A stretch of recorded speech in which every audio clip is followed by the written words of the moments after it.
with coverage you can count on. This is the Erie News NOWCAST. Good afternoon, I'm Elspeth Meisner. Thanks so much for joining us for your Erie News Now Weekend NOWCAST. It might be a rainy start to your Sunday, but if you're looking for an indoor family activity, there's definitely some options in downtown Erie, including one that's free. Today, from noon until 5 p.m., the Hagen History Center will be offering free admission. You can check out different exhibits, walk the grounds, and learn some new things, all while staying dry. There's many different exhibits to showcase this year, including Frank Lloyd Wright's 1920s cord. The Hagen History Center is located on West 6th Street. Mercyhurst University is under new leadership today as the school held an inauguration yesterday for the 13th president on Saturday afternoon. We want to introduce you to Dr. Kathleen Getz. She's the first woman to lead the school in nearly 50 years. It was certainly a beautiful day on the Hill as President Getz and the faculty processed in their academic attire for the formal ceremony. There's Dr. Getz right there. The theme for the big day was enriching the circle of mercy. Good today, better tomorrow. As Mercyhurst emerges from the pandemic, officials say President Getz brings the pioneering vision of the Sisters of Mercy full circle to provide a transformative 21st century education rooted in mercy. And a family is without a home this morning after a bad fire damaged it yesterday afternoon, almost 24 hours ago. State Police fire marshals were called to investigate the cause of the house fire in Amity Township near Wattsburg. It happened on Route 8, just south of Route 89. From the looks on the outside, the damage looks minimal, but apparently on the inside there's heavy damage. Wattsburg Hose needed help from 9 neighboring volunteer fire companies from northeast all the way down to Edinburgh just to battle this fire. They provided water from tanker trucks as well as manpower. Fire Captain Brad McCrae tells us the family wasn't home when the fire broke out. No one was hurt.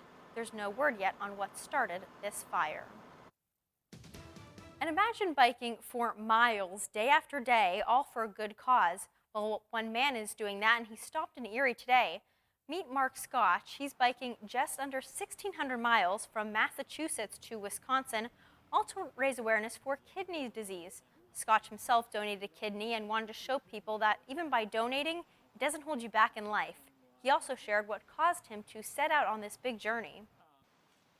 I think what really sparked me on this whole thing to do it was when I read that 13 people die every day because of lack of kidney transplants. And I just didn't know that. My wife didn't know that. And we just want to share that. We'll hear more from Scotch coming up tonight on Erie News Now at 6 o'clock. He plans to make it to Ohio tonight. And if you want to follow along Mark's journey, we have a link to that on our website, erienewsnow.com. Today was the final day for the first ever Apple Cider Festival at Luminary Distilling, and there's still some time to head out there. All weekend long, people could come down to their location at the Old Furman Cider on Upper Peach Street for food and drinks and all things cider.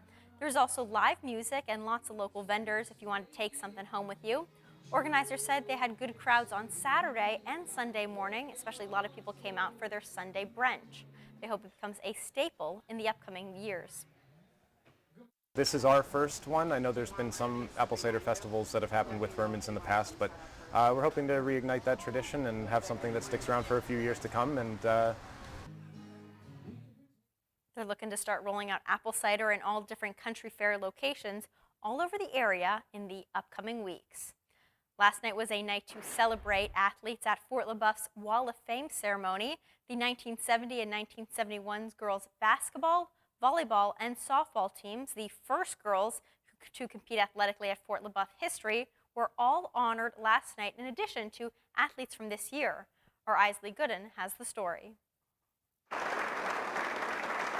The 27th annual Fort LaBeouf Wall of Fame honored 4 2021 class inductees, along with their very first women's sports teams from 1970 and 71. We would always know whether the net was at regulation height, was I could walk under it and it would just skim right. Before was being able to play in gym class, and now we actually got to have our own team.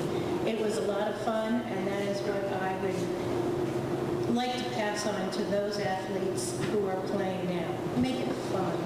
Enjoy it while you can. think it's amazing. And one of the exciting things is that we did not know that we were the first, girls basketball and volleyball team. I mean, we kind of knew it, but we didn't know that it would be what we're calling trailblazers.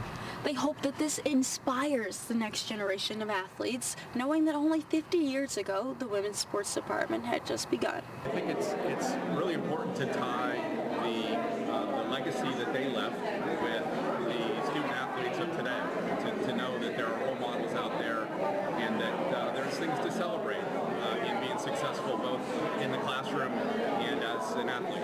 They've already seen the impact. To a coach that has taught me such valuable lessons in life, thank you very much. Thanks, Coach. The 4 students the school honored were 2021 juniors and seniors from Fort LaBeouf. It's Sunday, which means it is game day for NFL teams, and here's a look at the games that we have on our stations for today. Starting at 1 o'clock in just a half hour, it is Houston at Buffalo. Our Isaac Petcash is there live, and he'll be there for our 6 o'clock show. That game on WSEE. Then at 4:25, it is Pittsburgh facing off Green Bay for a doubleheader. That game also on WSEE. And then for your night game tonight, Tom Brady returns to New England for Tampa Bay versus New England, an 8:20 start on WICU. So certainly something for all the sports fans out there for today. Well, thanks so much for joining us for your Erie News Now Weekend Nowcast. Be sure to tune into Erie News Now for all the latest news, weather, and sports starting at 6 o'clock this evening. Have a great Sunday.